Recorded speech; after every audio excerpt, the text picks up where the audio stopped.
स्वागत आहे तुम्हा सगळ्यांचा आपल्या आर पी मराठी स्टोरीज या चॅनलवर। चला सुरुवात करूया तुझ्याच नावाचं मंगळसूत्र या कथेच्या आपल्या शेवटच्या भागाला। पहिल्यांदा भेटल्यापासून लग्नानंतरच्या प्रत्येक दिवसापर्यंत जे काही घडलं होतं ते दोघांनी एकमेकांसमोर उघडपणे मांडलं। पण आश्चर्य म्हणजे त्यांचं दुःख हळूहळू विनोदात बदलत गेलं। काही वेळापूर्वी ज्या गोष्टींमुळे मन जळत होतं त्याच गोष्टी आता दोघांना हसवत होत्या। दोघांनीही आपल्या कुटुंबातील लोकांना चांगलंच विलन ठरवत मनात साठवलेल्या प्रत्येक गोष्टीचा हिशोब चुकता केला। कधीकधी डोंगरा एवढी वाटणारी समस्या मन शांत झालं की वाळूच्या कणा एवढी वाटू लागते। परिस्थिती आणि मनस्थितीच एखादी गोष्ट डोंगरासारखी आहे की वाळूसाठी हे ठरवत असतात। वर्षानुवर्ष मनात घट्ट दाबून ठेवलेलं दुःख आज दोघांनीही बोलून दाखवलं आणि नकळत तो डोंगर वाळूसारखा विरघळून गेला। दरम्यान बाथरूममध्ये पाणी वाढतच होतं। बोलता बोलता त्यांचं लक्ष त्याकडे गेलं आणि दोघेही तिथून बाहेर येऊ लागले। पण बेडरूममध्ये साचलेल्या पाण्यावर काव्याचा पाय घसरला आणि पुढच्या क्षणी दोघेही धाडकन खाली पडले। ज्या बेडवर दोघांनी आरामात लोळत पडायला हवं होतं तिथे मात्र दोघांनीही किंचाळत आपटण्याचा अनुभव घेतला। काव्या कशी बशी रुद्रच्या अंगावर पडली, पण रुद्रने तिचा जीव वाचवण्यासाठी स्वतःला खाली झोकून दिलं आणि पाठीचा पूर्ण भार जमिनीवर घेतला। आई ग, त्याच्या तोंडून वेदनेने आवाज निघाला। कसाबसा उठून दोघे बसले आणि तेव्हाच त्यांचं लक्ष संपूर्ण घराकडे गेलं। आता तरी आपण शहाण्यासारखं घर साफ करू असं वाटलं तर ते चुकीचं ठरलं। उलट हे सगळं तुझ्यामुळेच झालं असं म्हणत त्यांच्यात पुन्हा एकदा भांडण सुरू झालं। मध्यम वय ओलांडलेले असूनही दोघे अगदी लहान मुलांसारखे एकमेकांची भांडत होते। शेवटी शरीरातली सगळी ताकद संपून दोघेही अक्षरशः थकून गेले। त्यानंतर त्याच पाण्यात दोघे दोन विरुद्ध दिशांना आडवे झाले। अर्धा तास उलटल्यावर हातपाय हलवत दोघेही हळूहळू पूर्ववत झाले आणि एकमेकांकडे पाहू लागले। त्यांच्या मनात त्या क्षणी काय चाललं होतं कोण जाणे, पण अचानक दोघेही मोठ्याने हसायला लागले। हा हा हा। कित्येक दिवसांनी त्यांच्या घरात असा मनमोकळा हशा घुमला होता। स्वतःहून उठताही येत नसल्यामुळे दोघांनी एकमेकांचे हात धरले आणि कसंबसं बेडवर जाऊन बसले। घड्याळात सकाळचे 10 वाजले होते। वेळ पाहिल्यानंतरच दोघांना आपल्याला प्रचंड भूक लागली असल्याची जाणीव झाली। काव्याने घराकडे पाहिलं आणि सगळ्या पसाऱ्याचा विचार करून ती वैतागून पुन्हा बेडवर कोसळली। रुद्रही तिच्या शेजारी आडवा होत म्हणाला, काव्या, मला 1 कप कॉफी करून देशील का? खूप थकलोय। तिलाही कॉफीची गरज होतीच, त्यामुळे त्याच्याशी वाद न घालता ती उठली। काव्या स्वयंपाकघरात गेल्यावर रुद्रने निदान बेडरूममध्ये साचलेलं पाणी साफ केलं। तेवढ्यात बराच वेळ झाल्याचं काव्याच्या लक्षात आलं। त्यामुळे कॉफीऐवजी तिने थेट सकाळचा नाश्ताच तयार केला आणि घेऊन आली। रुद्र मात्र गाढ झोपला होता। काव्या बेडच्या कडेला बसून त्याच्याकडे पाहत राहिली। काही वेळाने त्याच्याकडे पाहून तिच्या ओठांवर नकळत हसू उमटलं। कदाचित झोपेतही तोच विचार करत असावा। त्याच्या मिशा हलकेच हलल्या आणि त्याच्या चेहऱ्यावरही मंद हसू उमटलं। त्याच्यासोबत बसून नाश्ता करावा असा विचार करून काव्या थोडा वेळ एका बाजूला आडवी झाली। तेवढ्यात घराची बेल वाजली। काव्या उठली आणि दार उघडलं। समोर अंजली उभी होती। रुद्र इथे आहे का? अंजलीने विचारलं। काव्याने लगेच उत्तर दिलं, नाही, आज एक महत्त्वाची मीटिंग आहे। तो फोन घरीच ठेवून कुठे गेलाय माहीत नाही। तो आला तर त्याला ऑफिसमध्ये यायला सांगशील का? हं असं म्हणत काव्याने दार बंद केलं। अंजलीबद्दल तिच्या मनात थोडासा राग होता हे खरं होतं। अंजली कितीही चांगली स्वभावाची असली तरी तिच्या नवऱ्याच्या इतक्या जवळ राहणं काव्याला सहन होत नव्हतं। विशेषतः स्वतःला रुद्रपासून दूर ठेवण्याचा प्रयत्न करत असताना अंजलीची त्याच्याशी असलेली जवळीक तिला आणखी त्रास देत होती। कित्येक दिवस तिने रुद्र आणि अंजलीला एकत्र पाहून मनात कितीतरी कल्पना केल्या होत्या आणि एकटीने रडली होती। तोच जुना मस्तर अजूनही तिच्या मनात कुठेतरी जिवंत होता।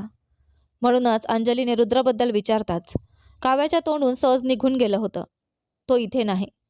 दुपारच्या सुमारास रुद्रची झोप उघडली। घड्याळातली वेळ पाहताच तो दचकला। अरे देवा, तो घाईघाईने उठून बाहेर पडू लागला। काव्याने त्याला थांबत नाश्त्यासमोर बसवलं। आज माझी खूप महत्त्वाची मीटिंग आहे काव्या, मला 2 वाजेपर्यंत तिथे पोहोचायचं आहे। सगळं ते लोक सांभाळतील, तुम्ही आधी बसून जेवून घ्या।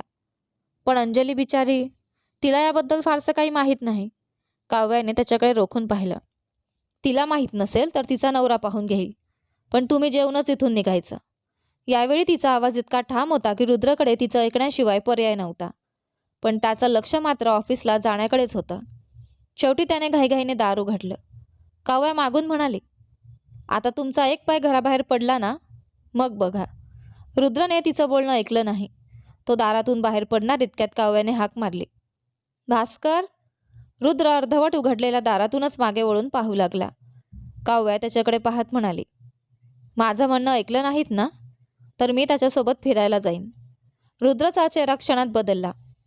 त्याच्यासोबत कुठेही जाताना दिसलीस ना, तर तुझे हातपाय तोडून ठेवीन, अशी धमकी देऊन तो निघून गेला. पण एकाची धमकी दुसऱ्याला किती दूरपर्यंत धावायला लावणार होती हे मात्र पुढेच समजणार होतं. मित्रांचे रागीट चेहरे दुर्लक्षित करत तो मीटिंग हॉलमध्ये शिरला आणि आपले काम व्यवस्थितपणे सुरू केले. या ग्रुपसोबतची चर्चा पूर्ण होताच त्याचे काम जवळपास संपणार होते. आता फक्त कागदपत्रे तयार करून त्यावर सह्या घेणे आणि व्यवसायाला सुरुवात करणे एवढेच बाकी होते. काम अर्ध्यावर व्यवस्थित पोहोचले असतानाच त्याचा फोन वाजला. फोनची रिंग ऐकताच कोणाचा कॉल आहे हे त्याला समजले. त्याने कॉल कट केला. पण आपली नायिका काही त्याला सोडणार नव्हती. ती पुन्हा पुन्हा फोन करत राहिली. तिथे बसलेला त्याचा मित्र आणि अंजली दोघेही आपापसात कुजबुजू लागले. शेवटी त्याने सॉरी पार्टनर्स असे म्हणत फोन उचलला आणि कानाला लावला. काव्या, खेळू नकोस. तो एवढे बोलतोय तोच कॉल वेटिंगवर गेला. वैतागलेल्या रुद्रने कॉल कट करण्यासाठी फोन हातात घेतला. तेवढ्यात समोरून पत्नीचा आवाज आला. फ्री आहात का रुद्र? शिकार मिळण्याची वाट पाहणाऱ्या एखाद्या प्राण्यासारखा त्याने लगेच मान हलवली. ती आता पुढे काय बोलणार याची उत्सुकतेने वाट पाहू लागला.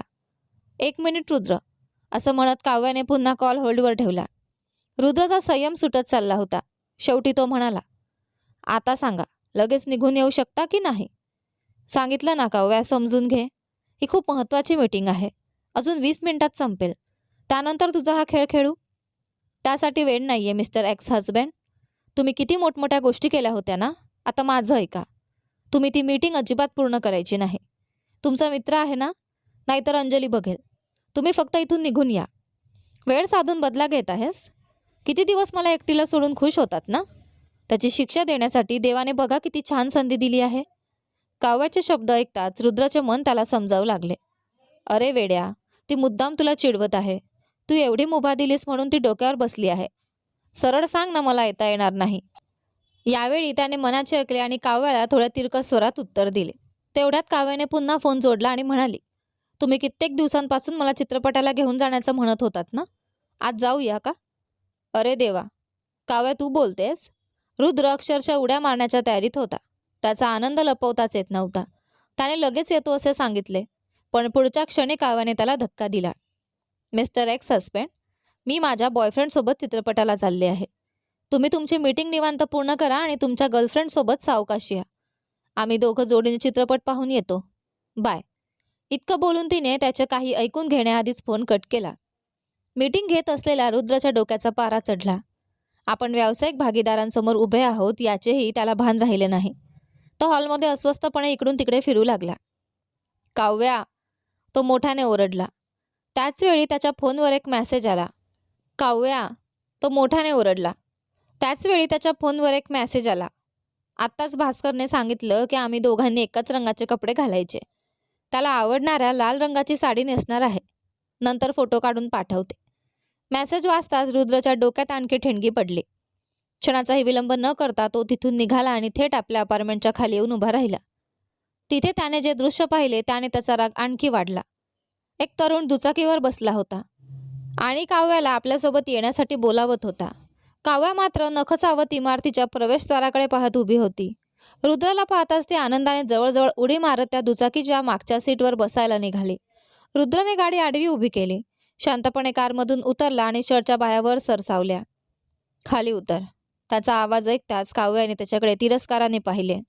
रुद्राने क्षणाचाही विलंब न करता तिचा हात धरून तिला स्वतःजवळ उभे केले. तेवढ्यात दुचाकीवर बसलेल्या त्या तरुणाने काव्याचा हात पकडला. ते दृश्य पाहताच रुद्रचा संयम अक्षरशः संपला. ए, किती धाडस आहे तुझ्यात?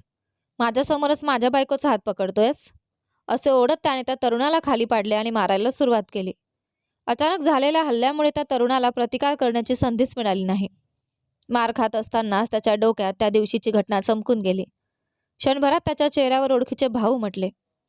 भाऊ, भाऊ, त्या दिवशी तुम्हीच मला मारलं होतं का? रुद्राचा हात थांबवण्याचा प्रयत्न करत तो आश्चर्याने विचारू लागला. हो, मीच मारलं होतं. एवढं मारून सुद्धा सुधारला नाहीस आणि अजूनही हिच्या मागे फिरतोयस? तो होता भास्कर. त्या दिवशी मारून सोडायला नको होतं. हातपायच मोडून टाकायला हवे होते. रुद्रचा एक ठोसा खात तो तरुण वेदनेने म्हणाला. पण का भाऊ? रुद्र त्याच्याकडे रागाने पाहत गुरगुरला. का? अरे वेड्या, माझ्या बायकोचा हात माझ्यासमोर पकडतोस आणि वर तिच्यावर प्रेम दाखवतोस. आत्तापर्यंत स्वतःला सावरून ठेवणाऱ्या त्या तरुणाच्या हृदयात जणू स्फोट झाला. त्याने अविश्वासाने काव्याकडे पाहिले. काय भाऊ? बायको? काव्याने मात्र काही न बोलता मान खाली घातली. रुद्राच्या चेहऱ्यावर अजूनही राग होता, पण त्याच्या डोळ्यात मात्र एक वेगळाच हक्क स्पष्ट दिसत होता. ती मात्र आपल्या नवऱ्यात एवढा राग आहे याचाच धक्का बसल्यासारखी बाजूला सरकून उभी राहून सगळं पाहत होती. काव्या, भाऊ जे म्हणतात ते खरं आहे का? ए ए पुन्हा एकदा ते नाव घेतलंस ना तर तुझे सगळे दात खाली पाडीन. दात सगळे गेले तरी चालतील, पण तुम्ही जे म्हणताय ते खरं आहे एवढंच सांगा. खरं आहे रे वेड्या, ती माझी बायको आहे. माझं आणि तिचं लग्न होऊन जवळपास 4 वर्षांहून अधिक काळ झाला आहे. माझ्या बायकोवर माझ्यासमोरच प्रेम करतोस म्हणशील, तिचे फोटो काढशील, तिचा हात धरशील आणि मी गप्प बसेन का? त्या तरुणाने अरे देवा अशा नजरेने काव्याकडे पाहिले. काव्याने मात्र निरागसपणे सॉरी म्हटलं. रुद्राने त्याचा काव्याकडे पाहण्याचा अर्थ चुकीचा घेतला आणि पुन्हा त्याला मारायला सुरुवात केली. परिस्थिती हाताबाहेर जात असल्याचं जाणवताच काव्याने धावत जाऊन रुद्राला थांबवलं. बिचारा भास्कर एवढा मोठा गैरसमज झाल्याने अक्षरशः वैतागला होता. देवा, आता तरी तुला मला थांबवावंसं वाटलं. मी किती वेळा विचारलं होतं, पण तू नको नको म्हणण्यापलीकडे काहीच बोलली नाहीस. माझं लग्न झालंय हे एक वाक्य तरी सांगायचंस ना. ऑफिसमध्ये एवढ्या मुली होत्या, तेव्हाच कोणाला तरी पटवून माझा रस्ता बदलला असता. स्वतःलाच दोष देत तो उठला. कपड्यांवरची धूळ झटकली आणि निरागस चेहऱ्याने म्हणाला, मुळात मी तुम्हाला मारायला हवं होतं, पण तुम्हीच मला मारताय, असं म्हणत तो तिथून निघून गेला. तो गेल्यावर रुद्रचा राग पूर्णपणे काव्याकडे वळला. त्याने तिचा हात सोडला आणि ती हळूच मागे सरकली. नेहमीप्रमाणे रुद्र तिच्याकडे पुढे सरकू लागला. मी फक्त गंमत म्हणून केलं होतं. काव्याने हात जोडत शरणागती पत्करली. हं, एवढाच आवाज काढत रुद्रने चालण्याचा वेग वाढवला. तेवढ्यात काव्याने धूम ठोकली. नीट उभी राहा, मागून रुद्रचा आवाज आला. पण त्याच्या हाताला सापडली तर आपली काही खैर नाही हे तिला चांगलंच माहीत होतं. म्हणून ती धावतच लिफ्टमध्ये शिरली. दरवाजा बंद होण्याआधी तिला पकडण्याचा रुद्रने प्रयत्न केला, पण तो अपयशी ठरला. वा वा, काव्याने त्याला चिडवत जीप काढली आणि आपल्या मजल्याकडे निघाली. रुद्र येण्याआधी घरात शिरून दरवाजा आतून लॉक करायचा या निर्धाराने ती आपल्या मजल्यावर पोहोचली. पण लिफ्टचे दरवाजे उघडताच समोर रुद्रच उभा होता. याची अपेक्षा नसल्याने काव्या दचकली आणि तिने घाईघाईने खालच्या मजल्याचं बटन दाबलं. लिफ्ट खाली पोहोचली. दरवाजा उघडताच रुद्र तिच्या समोर उभा राहिला. आता कुठेही पडता येणार नाही, काव्याने मनातल्या मनात म्हटलं. देवा, ती पुन्हा वरच्या मजल्यावर जाण्यासाठी वळणार तेवढ्यात रुद्रने चपडाईने लिफ्टमध्ये प्रवेश केला.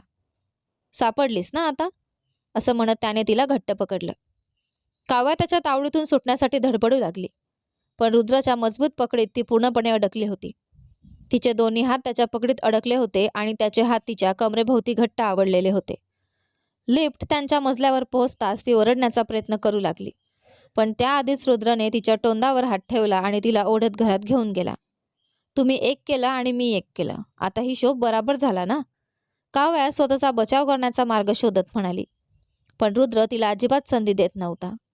त्याने तिचं शरीर आपल्या शरीराला घट्ट धरून ठेवलं. तिचे हातच फक्त मोकळे होते आणि त्यांचा वापर करून ती शक्य तितकी सुटण्याचा प्रयत्न करत होती. काय म्हणालो होतो मी?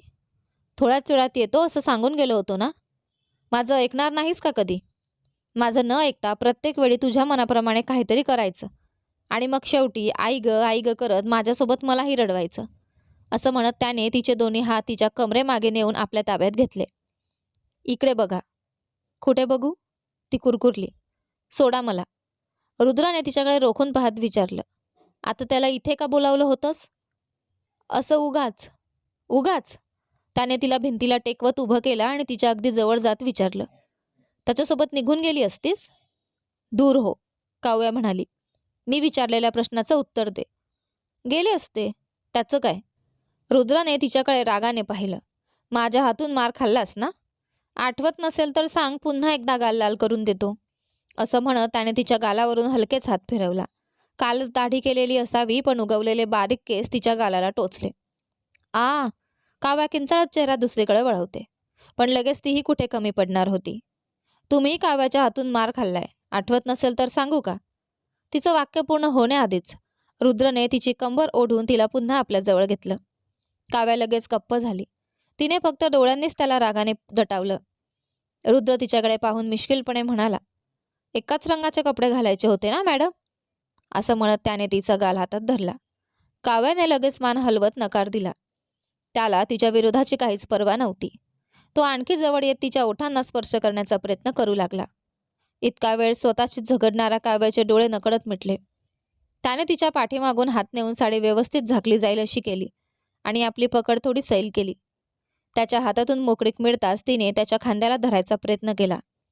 दोघांच्या शरीरांमधील अंतर क्षणात कमी झालं. काव्याने पतीच्या खांद्यावर आपला भार देत त्याच्याजवळ स्वतःला आणखी घट्ट टेकवलं. तिची लाल साडी त्याच्या पांढऱ्या शर्टला जाऊन चिकटली.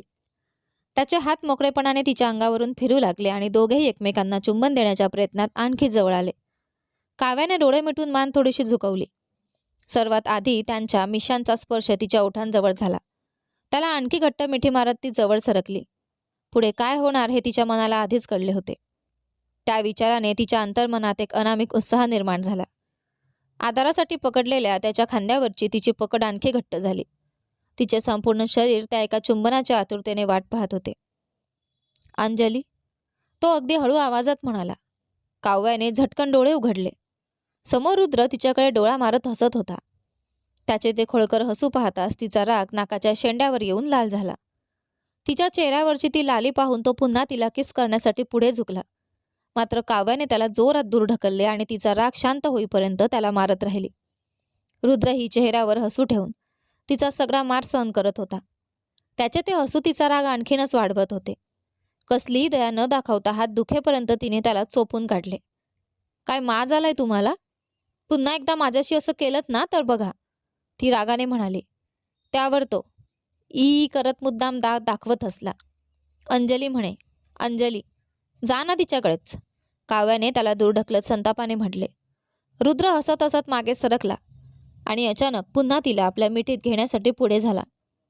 बस, आता तुमचा आणि माझा काही संबंध नाही, नीट घराबाहेर निघून जा, असे म्हणत तिने त्याला आणखी जोराने दूर ढकलले. नशीब चांगले म्हणून त्याचा जीव वाचवायला तिथे एक सोफा होता. तो थेट त्यावर जाऊन पडला. तरीही असं त्याने काव्याला किस करण्यासारखे ओठ पुढे केले. काव्याने रागाने त्याच्याकडे पाहिले आणि जवळच पडलेली वस्तू उचलून त्याच्यावर फेकली. काव्या म्हणत, जवळ आलात ना तर तोंडावर लाथ मारेन, ती संतापून म्हणाली. तिला आणखी चिडवण्यासाठी त्याने मुद्दाम पुन्हा हाक मारली. काव्या, यावेळी तिने खरंच त्याला जोरात मारले. सोफ्यावर बसून तिचे मार सहन करणाऱ्या रुद्रच्या डोळ्यात हलकेच पाणी तरडले. काव्या, बोलू नका, ठीक आहे, इकडे ये, असं म्हणत त्याने तिला मिठी घेण्याचा प्रयत्न केला. फू, असा रागाने हुंकार देत ती त्याच्यापासून दूर सरकली. रुद्राने बसल्या जागेवरून तिचा हात पकडला आणि एका झटक्यात तिला आपल्या मांडीवर बसवले. काव्याला काही समजायच्या आत उठण्याचा प्रयत्न करत असतानाच त्याने अचानक तिच्या ओठांवर आपले ओठ टेकवले. क्षणाचाही विलंब न करता त्याने तिला चुंबन देण्यास सुरुवात केली. रागाने त्याला दूर ढकलत हट्ट करणाऱ्या काव्याला शेवटी त्या चुंबनानेच शांत केले. त्याच्या चुंबनातील वाढता ओलावा आणि प्रेम तिच्या मनातील राग वितळवत गेले. काही क्षणांतच तीही त्याला घट्ट मिठी मारू लागली. तिने त्याच्या डोक्याच्या मागे आपली 10 बोटे गुंफली आणि त्याच्या ओठांना आपल्या ओठांची घट्ट जोडून बराच वेळ त्याच्यापासून दूर झाली नाही. कित्येक वर्षांनंतर मिळालेल्या आपल्या जोडीदाराच्या जवळिकीमध्ये दोघेही स्वतःला पूर्णपणे विसरून गेले होते. श्वास घेण्याची पर्वा न करता ते त्या क्षणात हरवून गेले. एकमेकांच्या ओठांची चव सोडावीशी दोघांनाही वाटत नव्हती. त्या जवळिकीने दोघांनाही त्यांच्या स्वतःच्या जगात घेऊन गेले होते. अचानक झालेल्या एका आवाजाने मात्र दोघेही दचकून एकमेकांपासून दूर झाले. रुद्राच्या मांडीवरील उठलेली काव्या काही क्षण काय झाले हे समजून घेण्याचा प्रयत्न करत त्याच्याकडे पाहत राहिली. तेवढ्यात घराची बेल दुसऱ्यांदा वाजली. रुद्रही थोडा गोंधळून शुद्धीवर आला. तिच्या चेहऱ्याकडे पाहण्याची त्याला लाज वाटू लागली. काव्याही त्याच्याजवळ न बसता समोरच्या खुर्चीवर जाऊन मान खाली घालून बसली. आपल्या वागण्याचा तिने चुकीचा अर्थ घेतला असेल का, या विचाराने रुद्रला अपराधी वाटू लागले. पण काव्याच्या मनात त्याला काय वाटत असेल यापेक्षा स्वतःच्या मनात चाललेली घालमेल अधिक होती. तिसऱ्यांदा बेल वाजली आणि दोघांची विचारांची साखळी पुन्हा तुटली. शेवटी मनातील संकोच बाजूला सारून दोघांनी एकमेकांकडे पाहिलं आणि एकाच वेळी दरवाजा उघडण्यासाठी उठले. घाईघाईने विचार न करता केलेली कोणतीही गोष्ट कधीकधी किती मोठा पेच निर्माण करू शकते याचे उत्तम उदाहरण त्यांच्या दारात उभे होते. दारात काव्याचे आईवडील उभे होते. त्यांना तिथे पाहण्याची अजिबात अपेक्षा नसल्याने काव्याच्या चेहऱ्यावर घाम फुटला. तिने कसंबसं त्यांचं स्वागत केलं. मात्र तिची आई सीता काहीही न बोलता डोळ्यात अश्रू घेऊन आपल्या मुलीला घट्ट मिठी मारली. 2 दिवस संपर्काबाहेर असलेला फोन शेवटी त्याने लावला आणि नशिबाने त्यावेळी फोन लागला. बाकी काहीही न बोलता त्याने फक्त काव्याबद्दल माहिती दिली आणि तिचा पत्ता त्यांना सांगितला होता. पत्ता देताना त्याच्या मनात तिच्याबद्दल इतकी भावना नव्हती. पण या 3 दिवसात तिच्यासोबत राहिल्याने त्याच्या मनात खूप काही बदलले होते. काव्यासोबत पुन्हा मनाने जोडले जाऊ लागल्याने तिच्या आईवडिलांचे येणेही तो विसरून गेला होता. पण आता त्यांच्यासमोर उभे राहिल्यावर त्याचे मन पुन्हा दूर झाले. आपल्या आईवडिलांना समोर पाहताच काव्यालाही रुद्रपासून झालेल्या पूर्वीच्या दुराव्याची आठवण झाली. आईला मिठी मारून ठेवत तिने चोरट्या नजरेने रुद्रकडे पाहिले. समोर उभ्या असलेल्या सासऱ्यांच्या प्रश्नार्थक नजरेला काय उत्तर द्यावे हे रुद्रला कळेना. काही क्षण तिथे थांबल्यानंतर त्याने कोणालाही काही न सांगता त्या घरातून बाहेर पडणेच योग्य समजले आणि काव्या आईच्या मिठीत राहून मनात असंख्य प्रश्न घेऊन त्याला दूर जाताना पाहत राहिली. सुंदरपणे सुरू झालेला तो दिवस शेवटी मात्र पूर्णपणे विस्कटून गेला. घरी परतल्यानंतर अंजलीने आपल्या मित्राला चांगलेच खडे बोल सुनावले. मात्र त्याने तिच्या बोलण्याकडे फारसे लक्ष न देता शांतपणे आपल्या खोलीत प्रवेश केला. त्याच्या वागण्यातला बदल पाहून गोंधळलेल्या त्या दाम्पत्याने वेणीकडे पाहिले. काव्याचे आई बाबा आले आहेत, वेणी म्हणाली. हे ऐकताच अंजलीचा आपल्या मित्रावरचा राग आणखीनच वाढला. त्याच्याशी भांडण्यासाठी तिच्या खोलीत गेला होता तिथे जाणार इतक्यात तिच्या नवऱ्याने तिला थांबवत म्हटले. त्याचा चेहराच ठीक दिसत नाहीये, थोडा वेळ त्याला एकटं राहू दे. मला त्याला सपोर्ट करू नका असं सांगता आणि तुम्हीच किती सपोर्ट करताय. तिने आई बाबांकडे जायचं आहे असं सांगितलं होतं का? स्वतःच्या हाताने एवढा मूर्खपणा करून शांत बसल्याने सगळं ठीक होणार आहे का? दोघांनी स्पष्टपणे निर्णय घेतला नाही आणि गोंधळलेल्या मनस्थितीत चूक केली. चूक करताना ती चूक आहे हे कळत नाही, पण करून झाल्यावर सगळं समजतं. बघ, रुद्र काव्याला नक्कीच इथे सोडून जाणार नाही. जे काही चाललंय ते पाहता मला तसा विश्वास वाटत नाही. त्याच्यावर नाही, त्याच्या प्रेमावर विश्वास ठेव. तरीही तिच्या मनाला समाधान मिळाले नाही. त्यामुळे तिने तो विषय तिथेच सोडून दिला. मात्र आत असलेला रुद्र त्याच्या मित्राने आणि अंजलीने केलेला संपूर्ण संवाद ऐकत होता. त्याच्या मनातही नेमके तेच विचार सुरू होते. काव्यासोबत पुन्हा जवळीक निर्माण झाल्यानंतर आता तिच्यापासून दूर जाण्याची त्याची अजिबात इच्छा नव्हती. पण त्याच वेळी तिचे आईवडील इथे आले आहेत, हे आता काय करतील याची भीतीही त्याला पहिल्यांदाच जाणवत होती. आईवडिलांच्या प्रेमामुळे काव्या त्यांच्यासोबत कायमची निघून जाईल का या विचारानेच त्याचे हृदय जड झाले. कदाचित आपण घाई केली. तिच्यापासून थोडं जवळ आणि थोडं दूर राहत असलो तरी निदान ती आपल्या आयुष्यात होती. आता मात्र आपण स्वतःच परिस्थिती इतकी कठीण करून ठेवली होती याची खंत त्याला सतत त्रास देत होती. तिकडे काय चाललं आहे याची कल्पनाही त्याला नव्हती. मात्र काव्याची अवस्था त्याहूनही वाईट होती. सीता रडत रडत आपल्या मुलीपासून झालेल्या विरहाचा सगळा त्रास व्यक्त करत होती, तर गोपाळजी थोडे दूर उभे राहून आपल्या दुःखाची जाणीव मुलीला करून देण्याचा प्रयत्न करत होते. दोघांच्या मनात एकच प्रश्न होता. इतकी वर्ष झाली तरी तू आम्हाला शोधायला का आली नाहीस?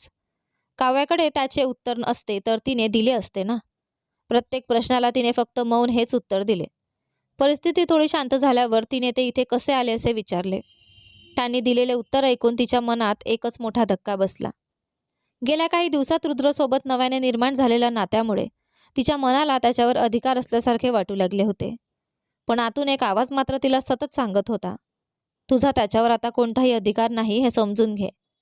तिने घेतलेला निर्णयच योग्य होता. त्याच निर्णयावर ठाम राहा असे तिचे मन तिला बजावत होते. सगळं समजत असूनही रुद्रपासून दूर जाण्याचा विचार मात्र तिला अजिबात सहन होत नव्हता.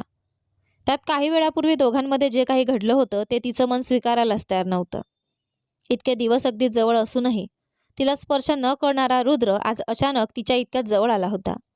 त्यानंतर त्याने केलेल्या प्रत्येक कृतीचा अर्थच तिला समजत नव्हता.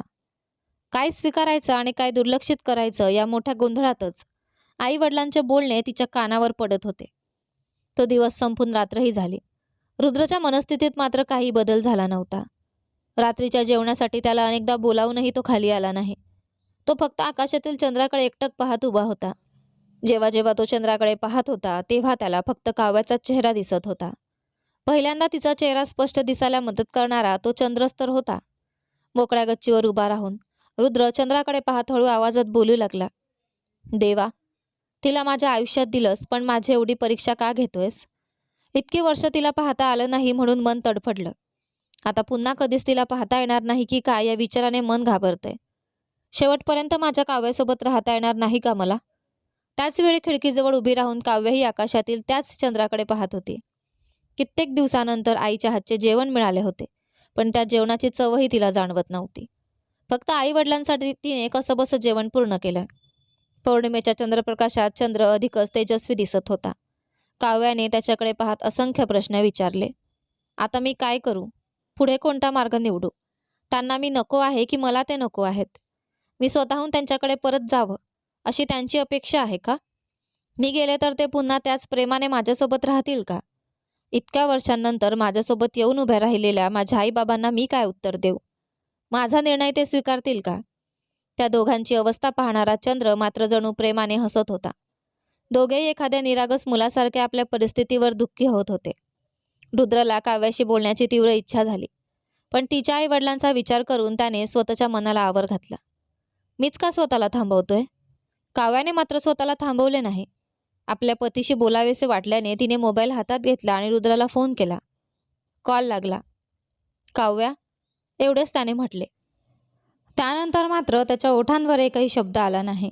त्या एका प्रेमळ हाकेतच काव्याचे सगळे शब्द हरवून गेले. तिच्या मनातले प्रश्न पुन्हा एकदा डोळ्यात अश्रू बनून जमा झाले. दोघांमध्ये हीच सर्वात मोठी अडचण होती. एकमेकांपर्यंत पोचण्याचं धाडस दोघांकडे होतं, पण शेवटची सीमा ओलांडून मनातलं बोलण्याचं धैर्य मात्र कुणाकडेच नव्हतं. फोन तसाच सुरू राहिला. शेवटी रुद्रने कसाबसा आवाज काढला. जेवलीस? हां. तुम्ही? जेवायचं आहे. काही क्षण शांतता राहिली. काव्याने धीर करून विचारलं. असं का केलंत? माहीत नाही. आता मी काय करू? माहीत नाही. मला त्यांच्यासोबत जायचं आहे का? हा प्रश्न ऐकताच रुद्राच्या मनात जोरात एकच आवाज घुमला. नको काव्या, जाऊ नकोस. पण ते शब्द ओठांवर आणण्याचं धैर्य त्याच्यात नव्हतं. म्हणून तो पुन्हा फक्त एवढंच म्हणाला. माहीत नाही. काव्या अस्वस्थ झाली. हे कसले उत्तर आहे? रुद्राने डोळे मिटले. याचंही माझ्याकडे उत्तर नाही काव्या. मीच त्यांना फोन करून इथे बोलावलं. तू एकटी राहून त्रास सहन करतेस हे मला पाहवत नव्हतं. त्यांना पाहिल्यानंतर तुझं मन बदलेल आणि तू तुझ्या आईबाबांसोबत निघून जाशील असंच मला वाटलं होतं. म्हणून मी हे सगळं केलं. पण काय? त्याचा आवाज पुन्हा अडखडला. माहीत नाही. हे शब्द उच्चारताना त्याच्या मनाला मात्र आतून हुंदका फुटला, कारण त्याला आता स्वतःच्या मनातलं उत्तर स्पष्ट दिसत होतं. त्याला काव्या नको नव्हती. त्याला फक्त तिच्यापासून दूर जाण्याची भीती वाटत होती. मलाही आता काय करावं हे समजत नाहीये. मन काहीतरी हवं म्हणून हट्ट करतंय, पण ते उघडपणे विचारायला भीती वाटते. माझ्याकडे काही मागायचं आहे का? स्वतःच्या धडधडणाऱ्या हृदयाला आवरत त्याने तिच्या उत्तराची वाट पाहिली. माहीत नाही. तीही त्याच्याच शब्दात उत्तरली. तिचं उत्तर ऐकून निराश झालेला रुद्र काही क्षण शांत राहिला. मग त्याने विचारलं, तुझ्या आईबाबांनी माझ्याबद्दल काही विचारलं का? नाही. ते आल्यापासून फक्त तू असं का केलंस एवढंच विचारत होते. बिचारे. त्यांचं मन थोडं शांत होईल अशा 4 प्रेमाच्या शब्दात त्यांच्याशी बोल.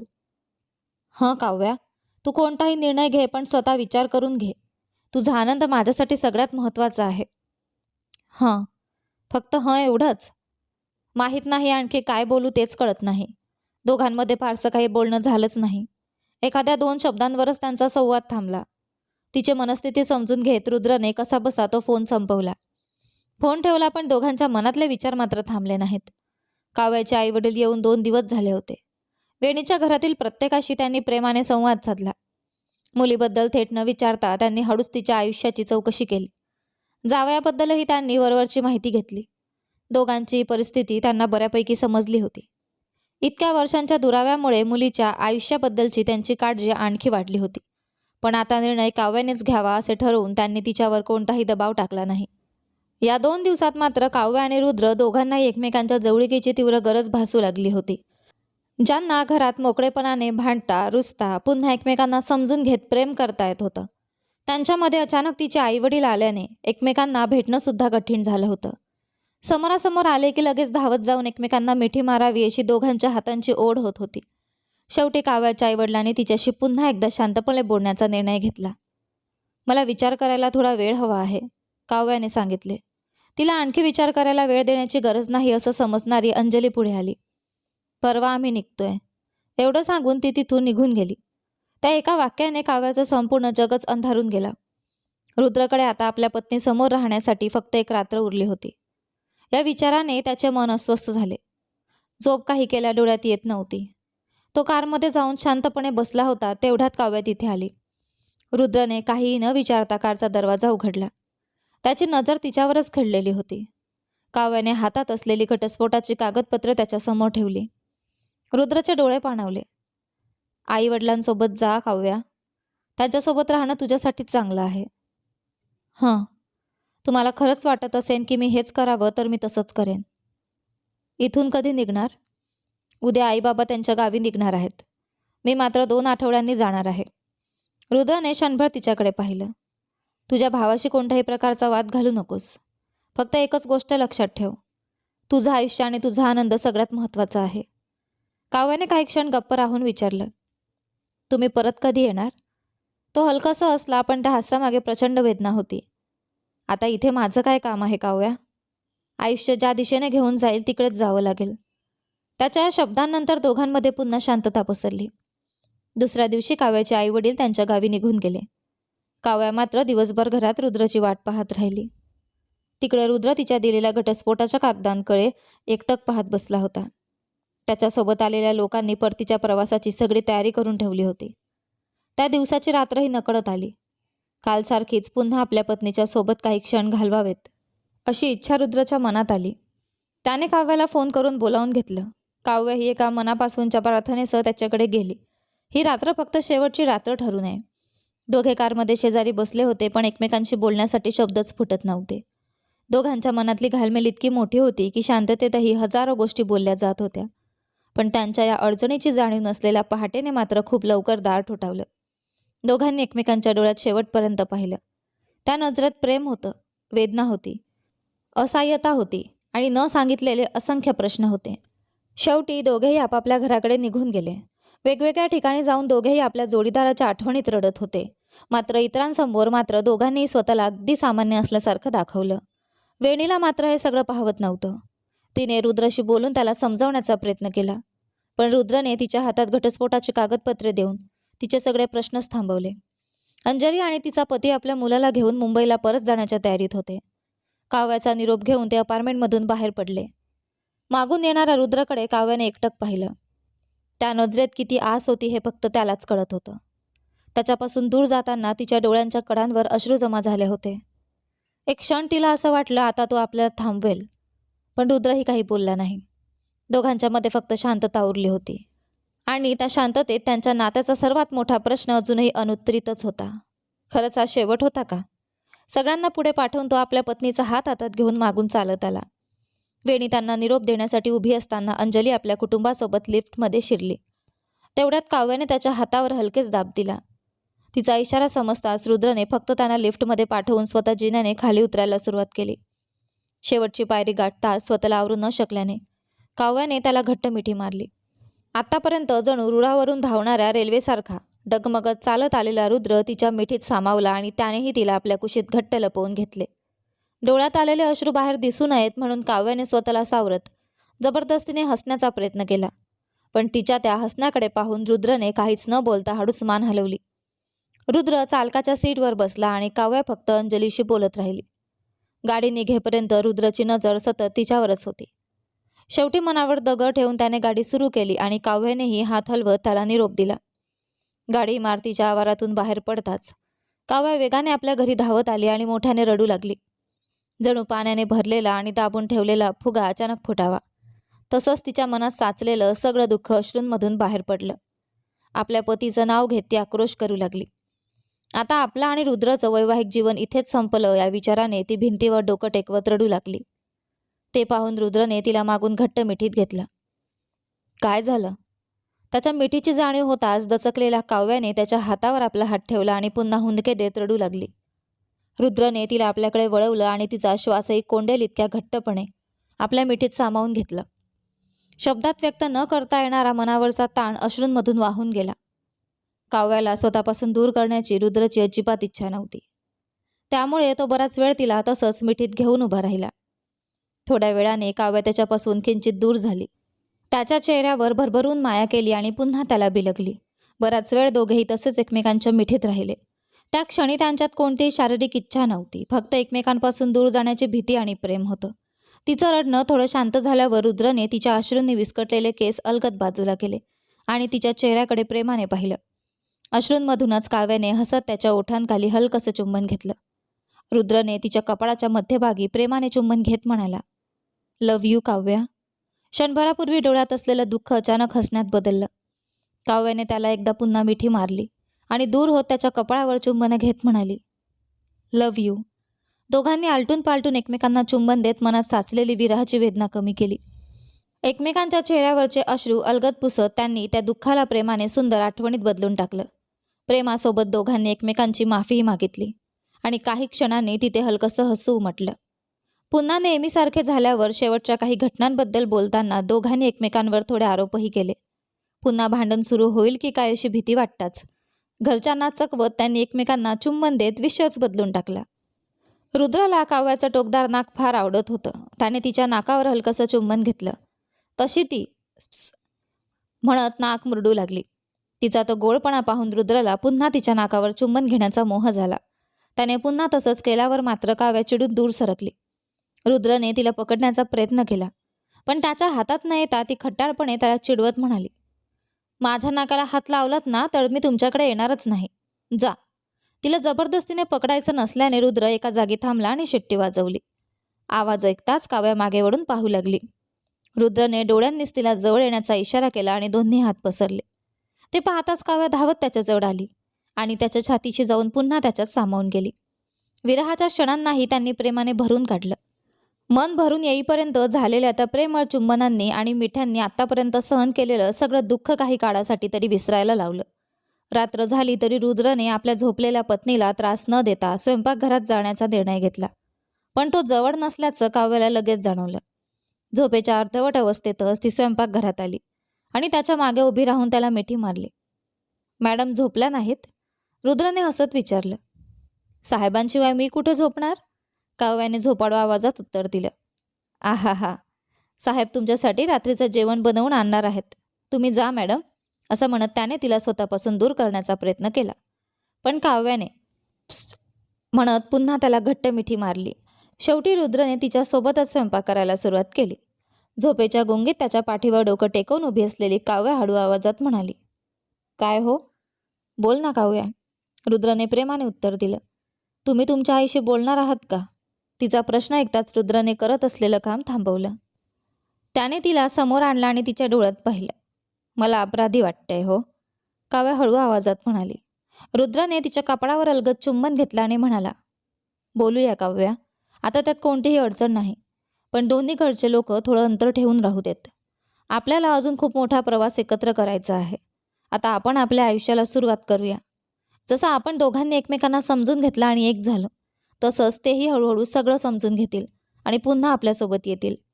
तोपर्यंत इतर लोक काय म्हणतात किंवा काय करतात याचा विचार न करता आपण फक्त आपल्या दोघांचा विचार करूया. काव्यानेही होकारार्थी मान हलवली. त्यानंतर दोघांनी मिळून रात्रीचं जेवण पूर्ण केलं. मनातलं सगळं बोलून झाल्यावर दोघेही एकाच पांघरुणात एकमेकांना बिलगून झोपले. रुद्राची छातीच त्या क्षणी काव्यासाठी मंगुषा ऋषीसारखी झाली होती आणि एकमेकांच्या प्रेमात हरवून त्यांनी तो सुंदर क्षण मनापासून जगला. एक गोष्ट सांगा ना. ऐकता ऐकता झोपते, काव्या म्हणताच रुद्र हसला आणि म्हणाला, एके गावात रुद्र नावाचा एक वेडा माणूस राहत होता. त्याने गोष्ट सुरू केली आणि त्याची बायको काव्या नावाची त्याच्यापेक्षाही मोठी वेडी होती. रुद्रने लगेच तिच्याकडे रागाने पाहिलं. त्यावर काव्याने चेहरा अगदी निरागस करून म्हटलं, वेड्याला वेडी बायकोच मिळणार ना. माझी काव्या म्हणजे देवदूत आहे. हो, पण कधी कधी ही देवदूत वेडीसुद्धा होते. असं म्हणताच रुद्रने तिच्या डोक्यावर हलकेच काही टपल्या मारल्या. तो तिला गोष्ट सांगण्याच्या निमित्ताने त्यांच्या भूतकाळाच्या आठवणी हलकेच उलगडू लागला. तेव्हा काव्या म्हणाली, मला गेलेली गोष्ट नकोय. आता पुढे काय होणार आहे ती गोष्ट ऐकायची आहे. गोष्ट सुरू करण्याआधी दोघांनी एकमेकांना काही प्रेमळ चुंबनं देत घेतली. काव्याला थोडं थकवल्यावर रुद्रने हसत सुरुवात केली. एके दिवशी हे दोघं एका छोट्याशा घरात राहायला जाणार होते. सकाळी डोळे उघडताच तुमच्या पायांना हात लावून आशीर्वाद घेईन आणि मग स्वयंपाकाला जाईन, काव्या हसत म्हणाली.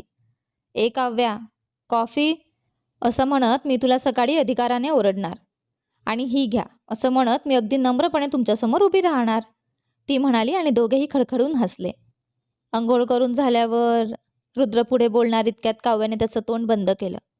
मीच तुम्हाला कपडे घालून देईन, बूट घालून देईन, जेवण भरवेन आणि बाय करून ऑफिसला पाठवेन आणि संध्याकाळी घरी येताना माझ्या काव्याला आवडणारे लाडू घेऊन येईन. तुम्हाला घट्ट मिठी मारून एक गोड पप्पी देऊन मग ते लाडू खायला एका कोपऱ्यात जाऊन बसेन. खाण्याची बैल आहेस तू. रुद्रने तिच्या डोक्यावर हलकीशी टपली मारली. असं काहीही बोलू नका. रात्रीच्या जेवणाचा स्वयंपाक करायचा आहे ना? जा कामाला लागा. काव्याने त्यालाच आदेश दिला. काम करून आलेल्या नवऱ्याकडून पुन्हा काम करून घेतेस? हो रे, जा आता. ठीक आहे, मी स्वयंपाक करून आणतो आणि तसंच मला भरवूनही द्यायचं. तेही करून टाकतो, म्हणत रुद्रने हाताची पाचही बोटं एकत्र करून जणू त्यात घास घेतला आणि झोपूनच तिला भरवण्याचा अभिनय केला. एकदम मस्त चव आहे, काव्या म्हणाली. दोघांच्या हसण्याला अंतच नव्हता. त्यांचं प्रेम अशाच छोट्या छोट्या गोड क्षणांतून फुलत होतं. आणि मग मी येऊन झोपणार, असं म्हणत काव्य त्याच्याकडे पाठ करून झोपली. काय रे खट्याळ, रुद्र तिच्या शेजारी येऊन झोपला. आता पुढे काय होतं ते सांगून झोप. पण काव्या काही सांगायला तयार नव्हती. ती हट्ट करू लागली. रुद्रने काहीतरी बोलायला सुरुवात करताच काव्याने लगेच दोन्ही कान झाकून घेतले. तरीही रुद्रने तिला चिडवत आपले खट्याळ विचार सांगायला सुरुवात केली. त्याच्या त्या चेष्टेमुळे काव्या त्याला मारू लागली आणि शेवटी स्वतःच हसत त्याच्या मिठीत शरण गेली. त्यांच्यासाठी प्रेमाची भाषा म्हणजे हसू, माया, मिठी आणि प्रेमळ चुंबन होती. एकमेकांपासून दूर गेलेली दोन मनं आता पुन्हा कधीही वेगळी होणार नाहीत अशा विश्वासाने कायमची एकमेकांच्या हृदयात विसावली. त्यांच्या आयुष्यातील सगळे गैरसमज मागे पडले होते आणि रुद्र काव्याच्या सुंदर संसाराने एका नव्या प्रेमळ अध्यायाचं स्वागत केलं होतं. तर आपली ही कथा इथे संपली आहे. आशा आहे तुम्हाला आपली ही संपूर्ण कथा आवडली असेल. कथा कशी वाटली मला कमेंट करून नक्की सांगा. सोबत व्हिडिओला लाईक करा, शेअर करा, हाईप करा. चॅनलवर नवीन असाल तर सबस्क्राईब करा आणि हो, नोटिफिकेशन बेल नक्की दाबा जेणेकरून येणाऱ्या पुढील व्हिडिओची अपडेट तुम्हाला सगळ्यात आधी मिळेल. धन्यवाद.